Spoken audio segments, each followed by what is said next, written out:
राधे राधे दोस्तों, कैसे हैं आप सब। दोस्तों, साल की सबसे बड़ी एकादशी निर्जला एकादशी इस बार 6 जून दिन शुक्रवार को है। धार्मिक मान्यताओं के अनुसार निर्जला एकादशी का व्रत पूजन करने से साल की सभी एकादशियों के व्रत पूजन का पुण्य फल प्राप्त होता है। लेकिन दोस्तों, यह व्रत बहुत ही कठिन होता है और इस बार तो निर्जला एकादशी का व्रत पूरे 24 घंटे का रहेगा।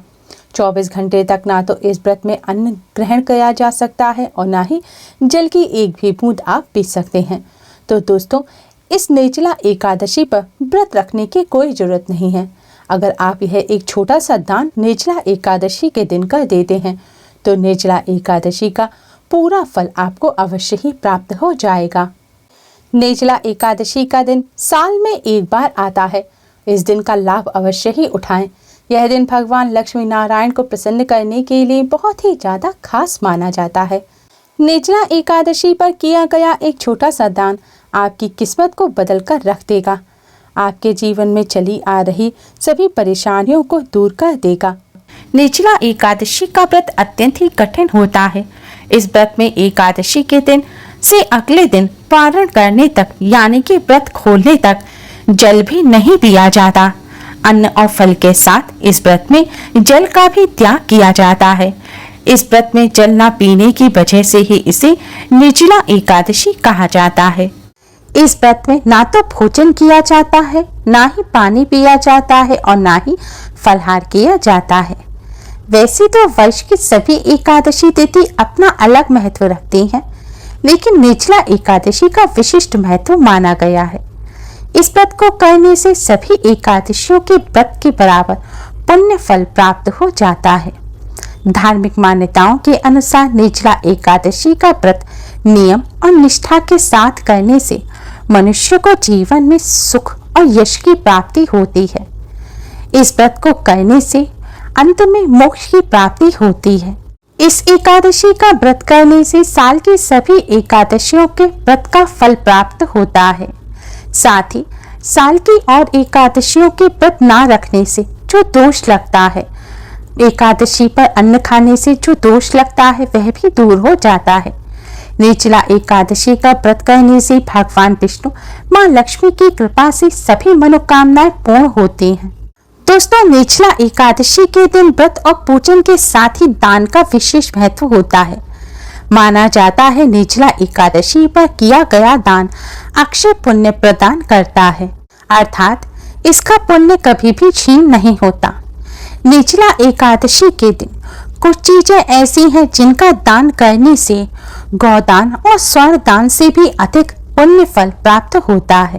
पद्म पुराण के अनुसार महर्षि वेदव्यास जी ने पांडवों को इस एकादशी के बारे में बताते हुए कहा था कि निर्जला एकादशी के दिन जो भी दान धर्म हवन और पूजन किया जाता है उसका पुण्य अक्षय रहता है। इस दिन किए पुण्य के फल का मनुष्य अनेक अनेक जन्मों में लाभ पाता है। पद्म पुराण में वर्णित है कि निर्जला एकादशी पर दान करने से तीर्थों में किए गए दान, अक्षय तृतीया, मकर संक्रांति और सूर्य ग्रहण के दौरान किए गए दान से भी अधिक पुण्य फल प्राप्त होता है। दोस्तों, निर्जला एकादशी व्रत को जल के महत्व को दर्शाने वाला बताया गया है। इस दिन शीतलता प्रदान करने वाली वस्तुओं का दान करना सबसे ज्यादा शुभ माना जाता है। इस दिन जल का दान करना, शरबत पिलाना, किसी प्यासे को पानी पिलाना बहुत ही शुभ माना जाता है। ऐसा करने से घर में सुख समृद्धि आती है। निर्जला एकादशी के दिन हो सके तो मंदिर में पानी के मटके का दान करें और अपने घर की छत और आंगन में पक्षियों के लिए जल का पात्र अवश्य ही रखें। निर्जला एकादशी पर भगवान विष्णु को पीले रंग के वस्त्र, फल और अनाज अर्पित करें। फिर भगवान विष्णु का पूजन करें। पूजन के बाद यह वस्तुएं आप किसी सुयोग्य ब्राह्मण को दान करें। ऐसा करने से घर में कभी कलेश नहीं होती। भगवान विष्णु मां लक्ष्मी जी की कृपा से घर में सुख शांति बनी रहती है। शास्त्रों में बताया गया है निर्जला एकादशी के दिन सुयोग्य ब्राह्मण को जूते का दान करना बेहद शुभ माना जाता है। इस दिन जूते का दान करने वाला व्यक्ति सोने के विमान पर बैठकर स्वर्गलोक को जाता है। जूते के साथ ही इस दिन छाता, पंखा का दान करना बहुत ही शुभ माना जाता है। आप इलेक्ट्रिक पंखा, कूलर इत्यादि का भी दान कर सकते हैं। ऐसा करने से जीवन सुखमय बनता है। इस दिन मौसमी फल जैसे कि लीची, आम, खरबूज, तरबूज, ककड़ी, खीरा इत्यादि जो मौसमी फल है उनका दान करना या शीतलता प्रदान करने वाली कोई भी वस्तु जैसे कि लस्सी, शरबत, जल इत्यादि का दान करना बहुत ही शुभ माना जाता है। जैसे ये वस्तुएं ग्रहण करने से शरीर को शीतलता मिलती है और गर्मी से राहत मिलती है, उसी प्रकार इन शीतलता प्रदान करने वाली वस्तुओं का आज के दिन दान करने से कष्टों से छुटकारा मिलता है। इस दिन बिस्तर, वस्त्र का दान करने से परम पुण्य की प्राप्ति होती है। इस दिन अन्न का दान करने से घर में कभी भी अन्न की कमी नहीं रहती।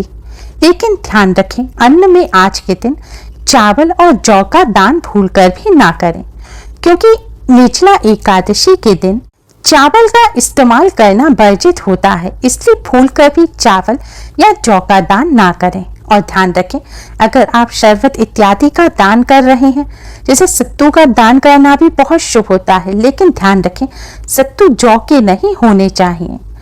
अधिकतर लोग यही जानते हैं कि एकादशी पर चावल का सेवन नहीं करना चाहिए, लेकिन चावल की तरह ही आज के दिन जौ का सेवन भी भूलकर नहीं करना चाहिए। आज के दिन चावल की तरह जौ का सेवन करना और जौ को इस्तेमाल करना भी वर्जित होता है। इसलिए जौ के सत्तू का भी आप सेवन ना करें और ना ही किसी का दान करें। दोस्तों, इन वस्तुओं के अलावा निर्जला एकादशी पर करने वाला एक महादान बताया गया है। पद्म पुराण में वर्णित है कि निर्जला एकादशी के दिन पानी से भरा मटका, जल का कलश दान करने से घर में सुख समृद्धि आती है। भगवान विष्णु, माँ लक्ष्मी की कृपा से घर में कभी भी अन्न और धन की कमी नहीं रहती। जीवन में खुशियां आती हैं और कष्टों से छुटकारा मिलता है। लेकिन जल कलश का पूरे विधि पूर्वक दान करना चाहिए। दान करने के लिए सबसे पहले एक नया कलश लें। पीतल का, चांदी का, स्वर्ण का, कैसा भी कलश ले सकते हैं। वैसे आज के दिन मिट्टी का मटका जो होता है उसका दान करना बहुत ही शुभ होता है, क्योंकि मिट्टी के मटके में पानी ठंडा रहता है और यह शुद्ध भी माना जाता है। मटका लेकर इसको अच्छी तरह से धो लें और इसमें शुद्ध जल भर लें। अब मटके के मुंह पर आप एक सफेद रंग का कपड़ा ढक दें और इस कपड़े को बांध दें।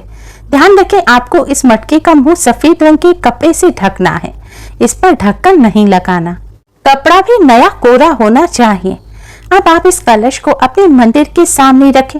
भगवान विष्णु, माँ लक्ष्मी जी के सामने शुद्ध घी का दिया जलाएं, सुगंधित धूपबत्ती जलाएं।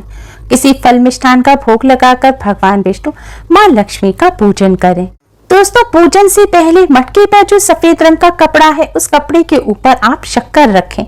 आप एक बर्तन में रखकर शक्कर मटके के ऊपर रख सकते हैं या फिर किसी पॉलिथीन वगैरह में भी रखकर इसके ऊपर शक्कर रख सकते हैं। और फिर आप भगवान विष्णु जी के द्वादश मंत्र ओम नमो भगवते वासुदेवाय का जाप करें। मंत्र का आप कम से कम 108 बार जाप अवश्य करें। दोस्तों, इस तरह पूजन करने के पश्चात जब पूजन पूर्ण हो जाए तब आप यह जल का जो कलश है इसे किसी सुयोग्य ब्राह्मण को शक्कर सहित दान करें। जितनी भी शक्कर आपने कलश के ऊपर रखी है उस शक्कर के साथ आपको यह जल का कलश किसी ब्राह्मण को दान करना है, या फिर आप किसी गरीब जरूरतमंद व्यक्ति को भी इस जल के कलश का दान कर सकते हैं। दोस्तों, निर्जला एकादशी पर करने वाला यह महादान है। इस विधि से जल के कलश का निर्जला एकादशी के दिन दान करने से भगवान विष्णु, माँ लक्ष्मी की असीम कृपा प्राप्त होती है और घर में सदैव सुख समृद्धि बनी रहती है। पद्म पुराण में स्वयं वेद व्यास जी ने कहा है कि निर्जला एकादशी के दिन जो इस तरह जल के कलश का महादान करता है उसके घर से माँ लक्ष्मी कभी नहीं जाती और घर में सदैव सुख समृद्धि बनी रहती है। धन धान्य के भंडार भरे रहते हैं और जीवन भर धन की कोई कमी नहीं रहती। साथ ही पापों का नाश होता है। इसलिए दोस्तों, निर्जला एकादशी पर यह महादान अवश्य ही करें।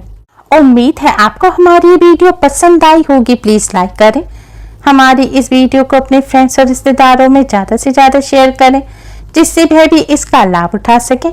हमारी और भी वीडियोस के लिए हमारे चैनल को सब्सक्राइब करना ना भूलें। Thanks for watching. Radhe Radhe.